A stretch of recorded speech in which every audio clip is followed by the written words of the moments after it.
everyone. It's the West Ham Irons channel with me, Jazz. I hope everyone is doing good.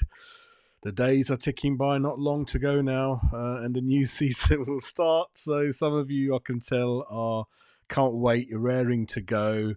I think you've had enough of the summer, the Olympic Games. The Euros were good.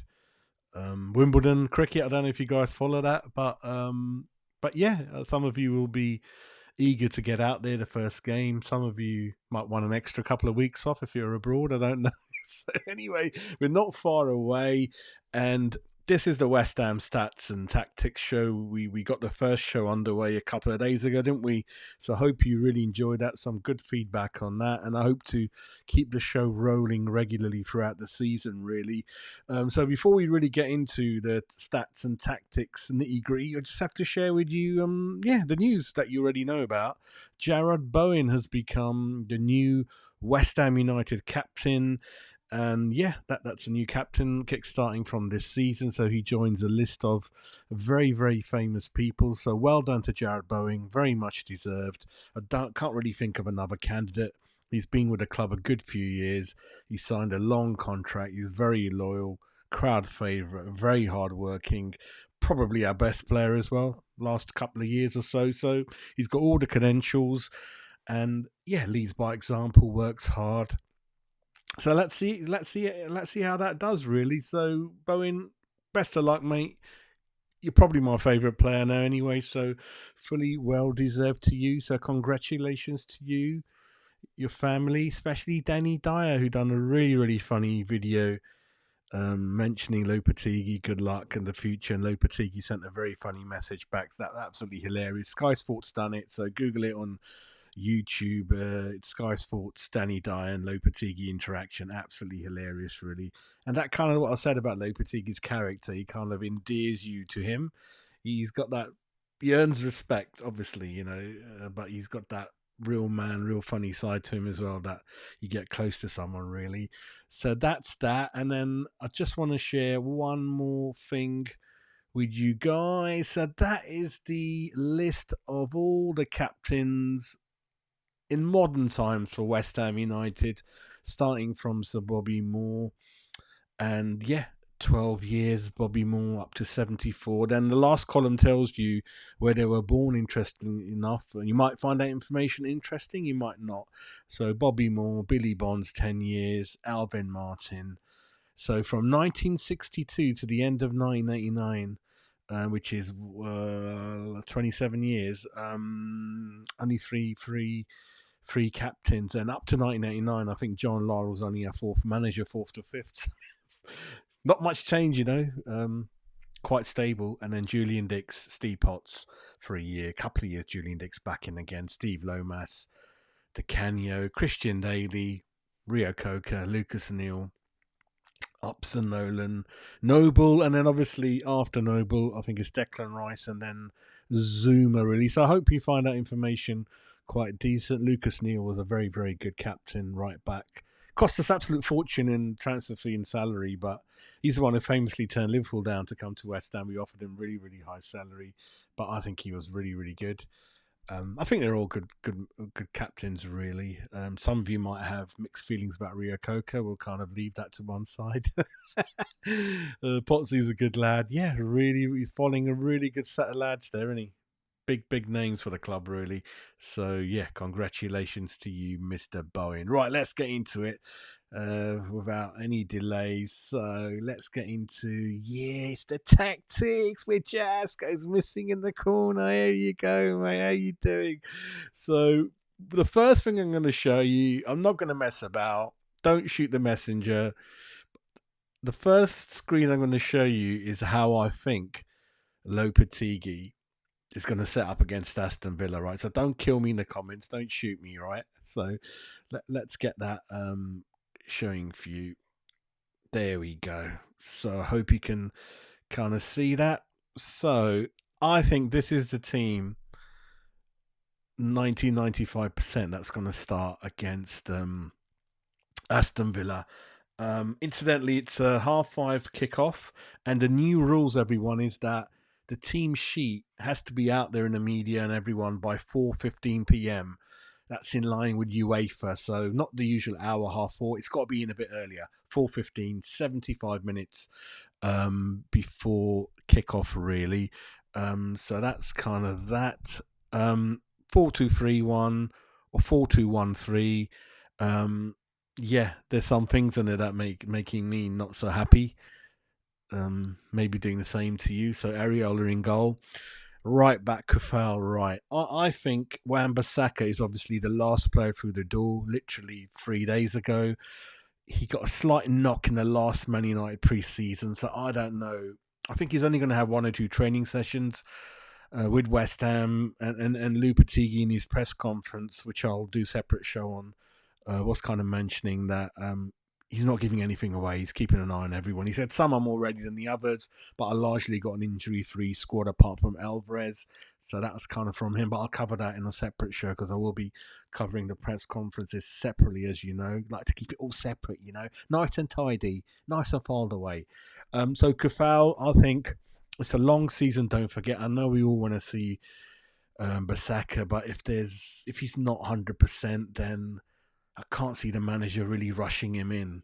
It's a long season. Kufal, mixed feelings about him amongst you fans. I get it. But he's more than a able, respectable guy to sort of start the game a right back, I feel. Pre-season's been mixed. He is losing a yard of pace.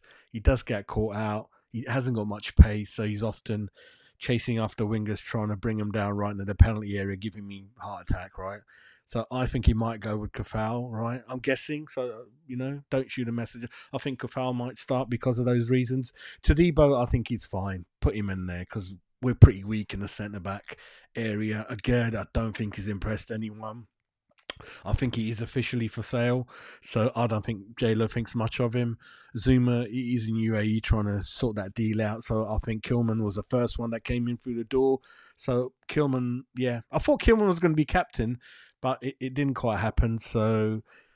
but doesn't matter. I mean, he's in there. Manager knows him and Todibo. I think that could be the pairing. Emerson had a great season last season. Seems to be ticking by. And Kresi's the reserve, so Emerson I think will start. Back four, yeah, I mean, looking good, isn't it? There's two new people in the middle. Bissaka will come in the next couple of games afterwards. He might start Bissaka, but I got a feeling Kafal's going to be in there, right? In the middle, Alvarez isn't quite ready, so Rodriguez looked pretty fit in pre-season. No messing about from him. Knows his job, pretty confident. Souček, that's probably going to split the fan base. Souček will probably start, I think. He's a good professional. No matter what you say against him, I personally wouldn't have him in there, which I'll show you later on. But I think Souček will probably play. Paqueta will play just in front. Yeah, unfortunately, the way J-Lo is looking in pre-season and at Wolves, there might not be room for Somerville at the moment, which is quite disappointing for me because I will show you what I would do, but that's for later on. So looks like Antonio, that's another one for you guys. I think Antonio's got a bit between his teeth. He's motivated. He wants to show the boss that he's number one, like it more often than not he does. And Falkirk missed a penalty pre-season. Not a big deal, but maybe it's a different league. He's never played abroad. Again, like I said, it's a long season. Why rush someone back? Antonio knows inside, outside, and he'll be extra motivated. So I can see the reason why Antonio might start. Would I do it? No, but just trying to think in front of in the manager's eyes that Antonio is fit, he's raring, lost a bit of weight, looking lean, mean machine. And when we bring a new striker in, always motivates him. So Antonio up front, Kudos Bowen nearby. Bowen and Kudos probably interchanging. Some of them might be right behind Antonio or the other wing just swapping around. Paqueta trying to join him as much as he can because he doesn't really have to worry about defending that much because Souček and Rodriguez will sit in front of the back four. But the difference I see from the manager will be that he will expect Emerson and Kufal to bomb on more than David Moyes' teams and have more possession, pass it around more, don't lose it, be comfortable and try to make things happen. So it won't be tippy-tappy for no reason. There will be a purpose to slowly go forward across the pitch, I think. So you will see much better football, I think. So this is how I think we will start under Lopetegui. Let me show you now how Villa ended the season in one of their last games, right? So this was the Villa-Liverpool game.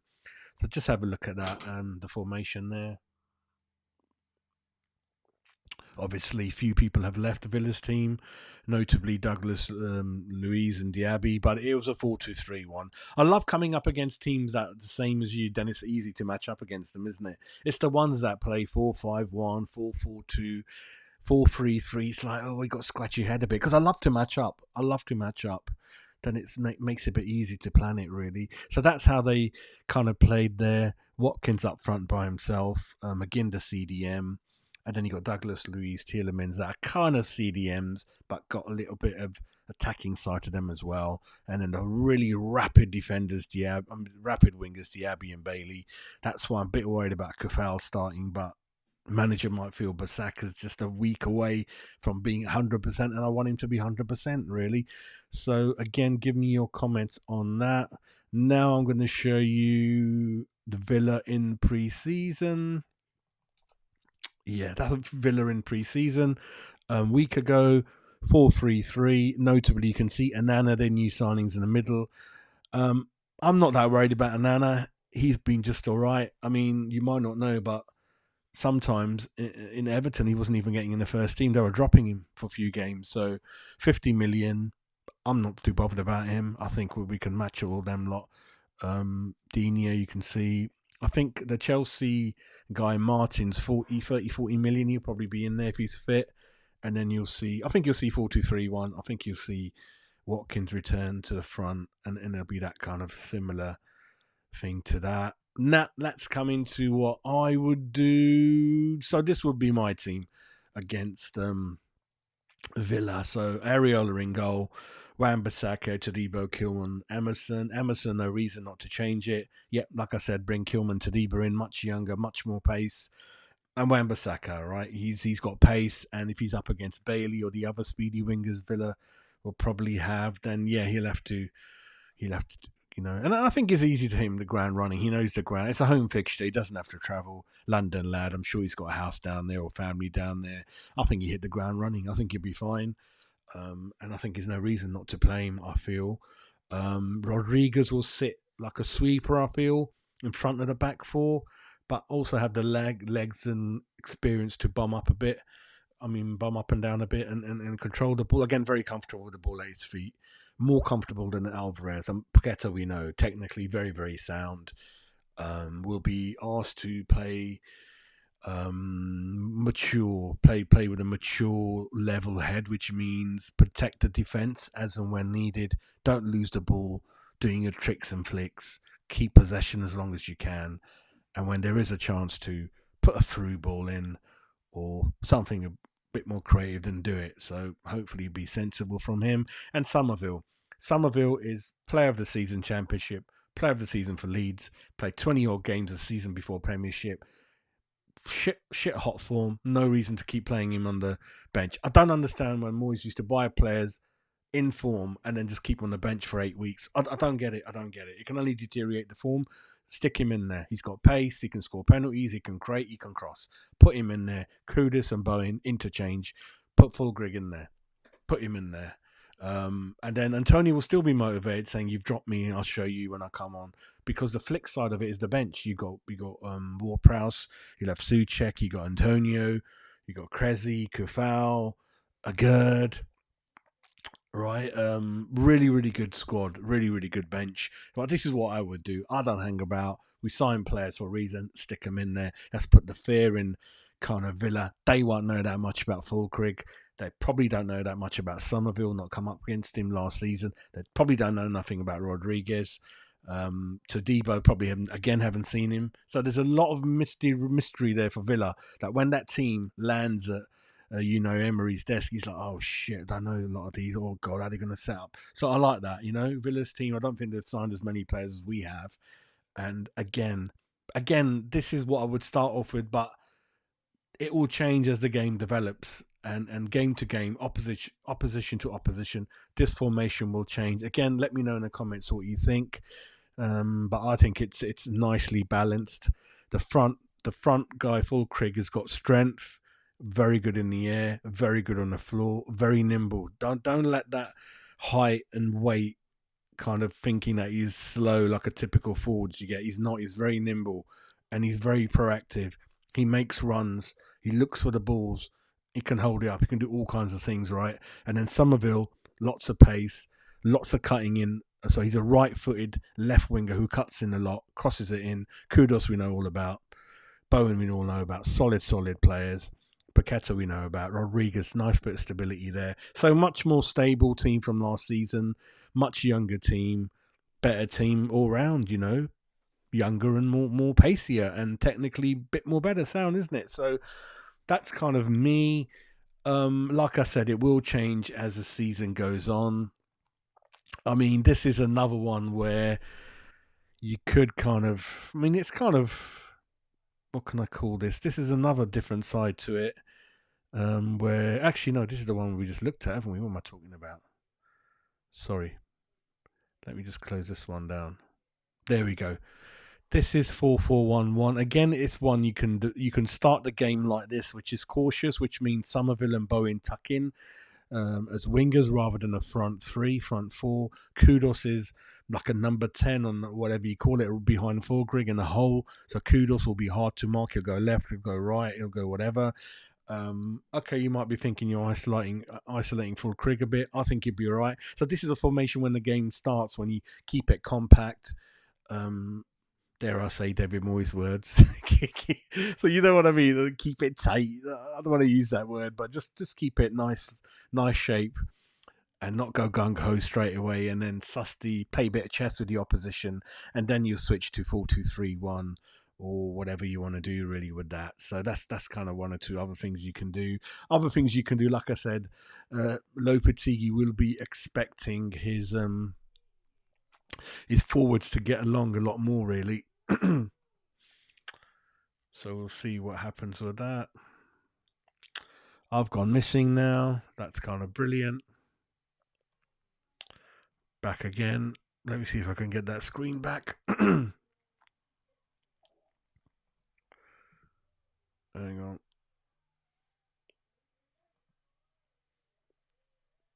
Maybe I can't get myself back. Don't know what I've done anyway. But